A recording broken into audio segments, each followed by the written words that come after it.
On this episode, I talk about the second step to developing your elevator pitch, which is to describe your prospect's pain points.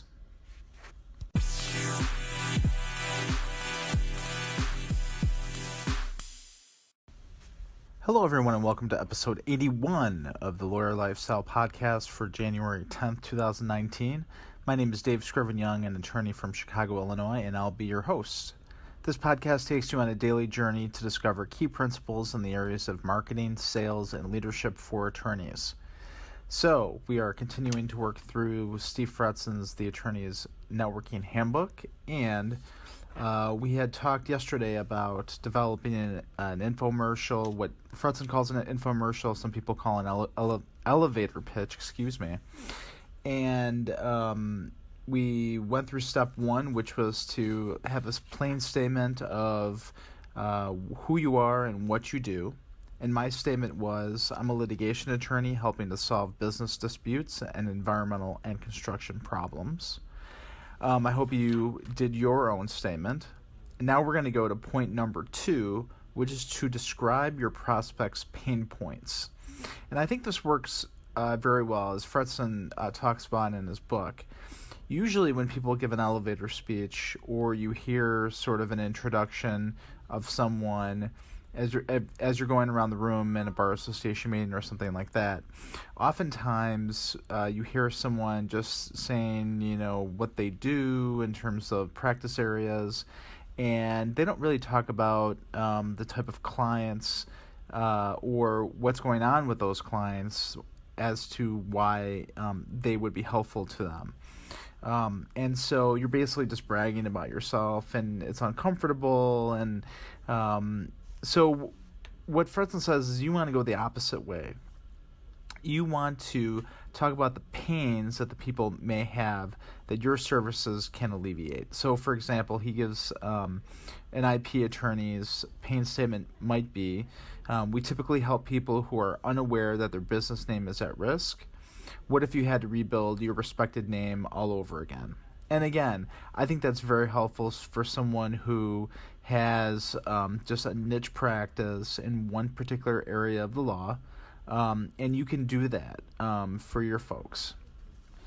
Because if you do that, you're more likely to have your clients or someone who's listening think that you have a solution for those issues just because you've identified them.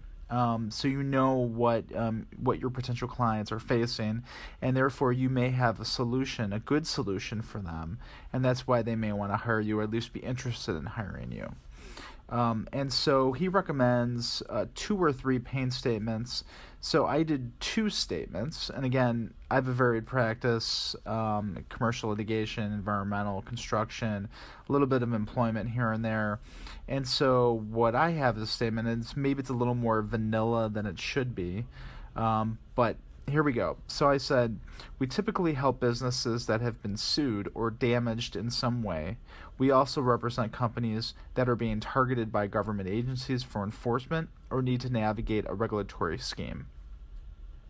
So the first statement, I think, maybe it's too vanilla, but it just basically says what happens. I'm a litigator.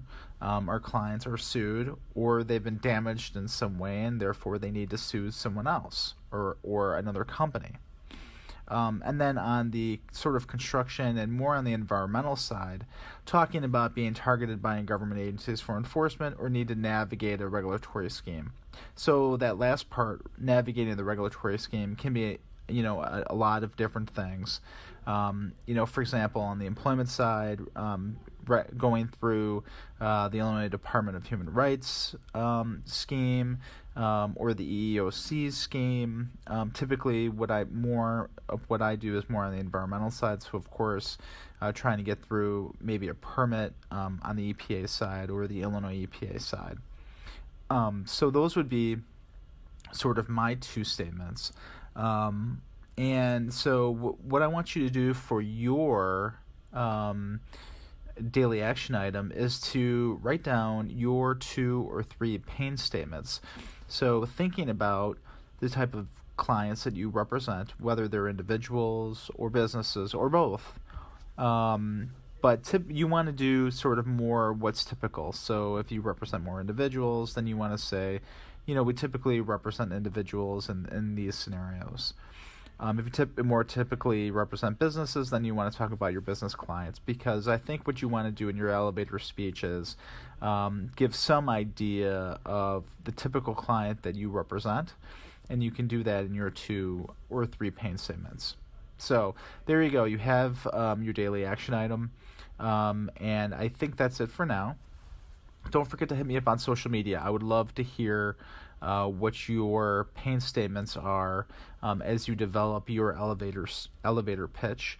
And so you can do that on Twitter, Instagram, Facebook, or Snapchat at AttorneyDSY. Let me know if you have any comments about this episode. Tell me what you think about this podcast, or give me a topic that you want to hear about. This podcast is on iTunes, Google Play, Stitcher, Pocket Cast, TuneIn, Anchor, pretty much anywhere that good podcasts are distributed. So please be sure to subscribe and rate and review. Well, have a great day or night, and remember, fight for the lifestyle that you want and become the rainmaker that you need to be. Take care, everybody.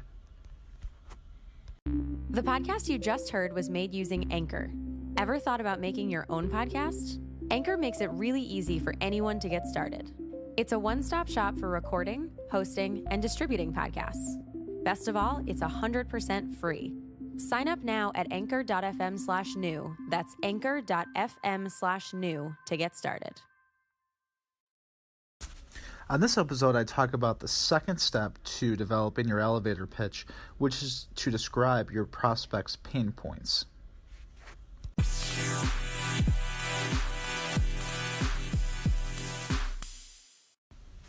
Hello, everyone, and welcome to episode 81 of the Lawyer Lifestyle Podcast for January 10th, 2019. My name is Dave Scriven-Young, an attorney from Chicago, Illinois, and I'll be your host. This podcast takes you on a daily journey to discover key principles in the areas of marketing, sales, and leadership for attorneys. So, we are continuing to work through Steve Fretzon's The Attorney